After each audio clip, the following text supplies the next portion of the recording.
Guys, welcome back to The Art of Whiskey, man. I'm back with Chance, and we had a community event. Now, I wasn't there. It was Big Eric's birthday, so shout out to him, man. 50 years is a long time to be living, bro, so. Hoping for a few more. He survived. I'm trying to tell you, I don't know if I'm gonna make it to 50, but he made it to 50, so big ups to him. Now, you guys did a blend. Was it your scheduled blend or Eric's? It was Eric's first scheduled blend. Eric scheduled a blend, brought some people familiar with, people brought him into blends to participate, and they come up with quite a few things. Now, the purpose of this video is, guys, I asked Chance this in the car one day on the way to the blendery. Did you know, and you guys that haven't answered, feel free to chime in, that the whiskey blending was a place that you needed to exist? And I don't think anybody did. Now, clearly I didn't. But I remember when I got there, I said, oh, there's something special here. And I go a lot of places. I've seen a lot of things, guys.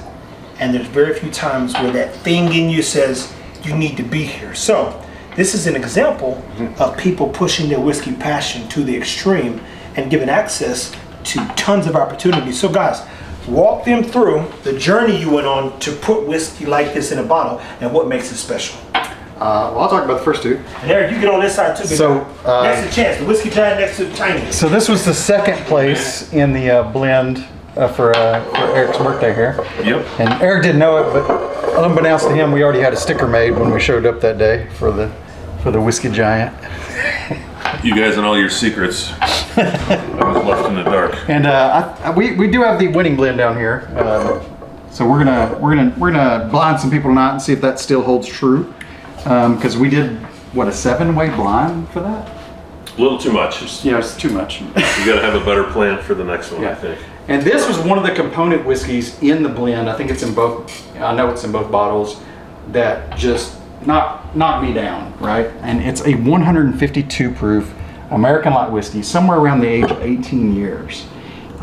If any of you guys from the blendery know it, it's the American light whiskey that went into salted caramel.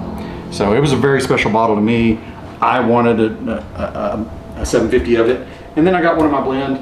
I knew lots of people would get this, and I'd have an opportunity at that later. So that's kind of 3 of these bottles. I think 2 of these bottles are solely Matt's. I might have helped with one of them. Is that right? Blue one. The blue one? Man. Well, get over here. Come talk about this. What are we talking about? The blendery. Whiskey in a bottle. So how did these whiskeys get in the bottle? Why did these whiskeys get in the bottle? And how did you push your envelope to get there? So, it's no secret. Most folks know I really like Belle Meade. I've learned to really, really like Belle Meade rye. Am I about to poke you in the stomach, man? Speak up. Jesus. Let me turn the volume up back here. How much do you like Belle Meade? Volume up, robot.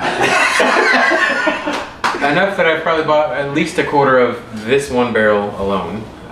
So the day before Valentine's Day, my wife and I, and Chance, how nice. Yeah, it was very romantic of you. Yep. So we went to the blendery, and Tim let us go through all of the, I think there were 6, I think we went through 5 of the available Belle Meade ryes. We landed on one. We spent probably at least an hour playing with water. Which you were not a fan of. Which I was not a fan of. I wanted to cast strength, and then I hated everything else that he and my wife had to say about it. And I think in your latest experiences, you've learned how much water can help these things. Yep. Right? So how much did you end up putting in? None? So no, we did. So we took it down from 125, I think, down to 122.1.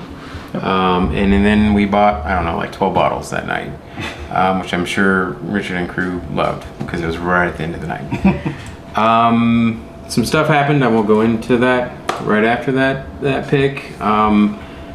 Fast forward this 3-4 months now. Yeah. This is the same barrel.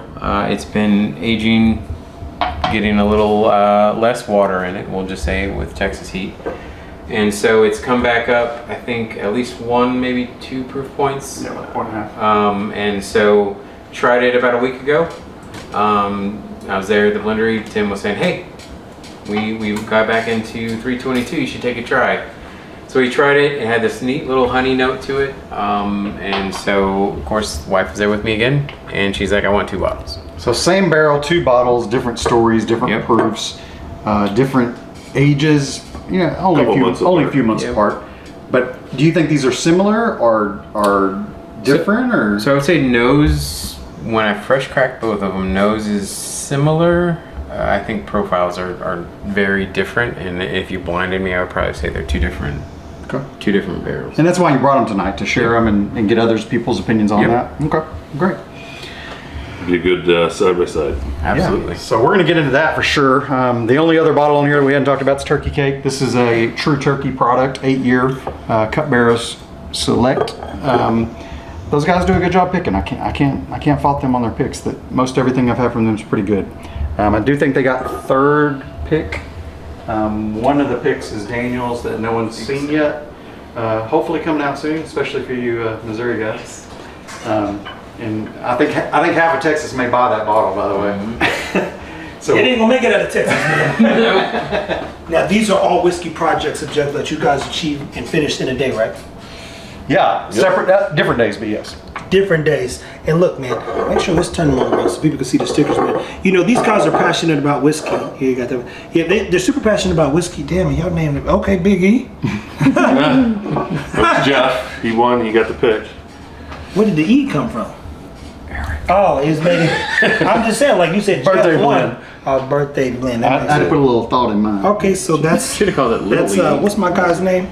Einstein. Einstein. So that's And what's Eric crazy? That and equation Matt means and nothing. Chance. The worst part is can't nobody use that equation. At least we know what the equation pi is. And then you got Rebel Rye. Mm-hmm. Interesting. Turkey Cake. Summer Belle. Oh, this is a Belle mead? Both of those are Okay. the same barrel, actually. And Salt of the Earth because this was in the Salted caramel. cast. Blend. Yeah. Okay. This was the American Light Whiskey and And that is in this and this. that. Well, guys, I'm gonna tell you this, man. What I love about definitely Chance, this guy joining our practice, at least in Eric, man. The whiskey brings out the best in them, man. I don't know how many people are still crafting their experiences in life, but I would tell you is get out and get creative, man. I cook all the time and bring some crazy stuff together. So I had him smell those seasonings a second ago. Like you wouldn't have thought that worked. I knew it would work. It would work. And you turn around and you get into the blender and you're literally using what that thing is called. Pipette. A pipette to make magic, and by the decimal almost something could change and make good whiskey or mediocre or okay or just something for you to say the least. And a lot of times the funniest part is most people always take a single barrel home. So like, yo, Chad, you'd be like, hey Tim, yeah, I like this blend, but let me get E too. Well, kudos that Tim gives us such good barrels to blend with. Hey, they gotta get some. Beauty about it is he ain't holding on to no whiskey, man. The whiskey's is as good as his ability to leave the barrel, go into a bottle, and head to your house. Outside of that, he wants the best whiskey for it. He wants you guys to go talk about it. It's what we call word of mouth marketing. Yeah, he truly puts the best thing that day in our blends, and I appreciate that a lot because most people try to get rid of their bad whiskey through a blend, right? Not the blendery. They accentuate a blend to give you the best possible scenario. And Tim's job is to find the best whiskey in general. So very few times in life will you ever come to the blender and be like, that was disgusting. No. I can't believe you put that in there. Well, and even if it's not your jam, it's still quality whiskey. It just may not. 100%. And American Single Malt's not my jam. Not at all. Not at all. 8-year tote, not your jam. But part He of may the not give you no more toast. part of the learning curve with that too is 1 + 1 doesn't necessarily equal 2 when you're blending. So Yeah. some of those barrels make great components to bring out something else in the other whiskeys. Yeah. It's funny because I'm gonna make these guys some dishes, guys, as we build even the food side of it out. I actually like the dynamic when it's smaller because you can get more work done. And this is a work in progress, so I'm gonna make them some crazy dishes that I work on off camera, and I think it'd be good to get their perspective. Because even the other day, I made a kangaroo hash with sweet potatoes and a tomato sauce. What? Yeah, and when I It's tell a you, week I missed. yeah, well, no, this was just for me. We all missed it. Yeah. But it was so Hopped good. away.